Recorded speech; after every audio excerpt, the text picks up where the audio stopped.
I think the biggest priorities for me are really around how we start to transform our services to make sure that they're continuing to meet the community's needs. We know that the community is becoming increasingly demanding, and rightly so, but there's an obligation on us to make sure that we're continuing to think about our services and make sure that they're responsive to those needs. And we're doing all of that in a context of a financial environment that's becoming increasingly challenging. So making sure that we're getting best value out of all of our resources is really so important.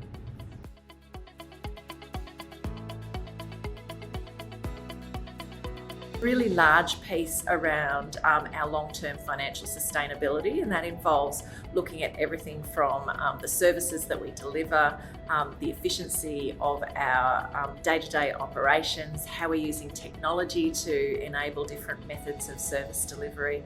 So it's really quite far-reaching and is looking at everything from income to revenue to how we actually design the work that we do.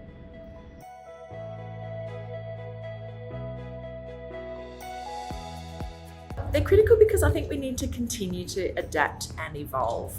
That's the really important thing about local government, really, is that change is really a constant for us. So making sure that we're staying ahead of the curve, ahead of the challenges that we're facing is really so important. And that's why I think actually the role of leaders and leadership is so important, because it's really about how we create the environment so all of the staff, the partners, the stakeholders can play a role in that.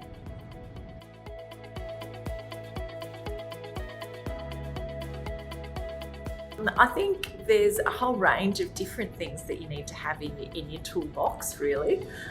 Some of it is around the systems and the policies and the technology that are the sort of the core underpinning hardware that makes your organisation work.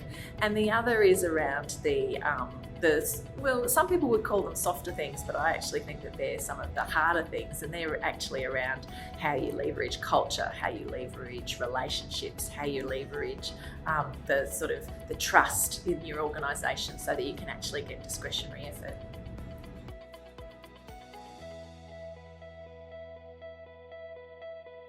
I've always been a great supporter and champion of the public sector network. I think it's a great opportunity for colleagues from across the sector to come together and share and learn from each other and get new ideas. There's always something that you can take away from these conferences and engagements, and whether it's something that you get from one of the speakers or if it's something that you learn from somebody that you're having a chat to over a coffee, it's always really great to invest in that sort of continuous improvement and be curious.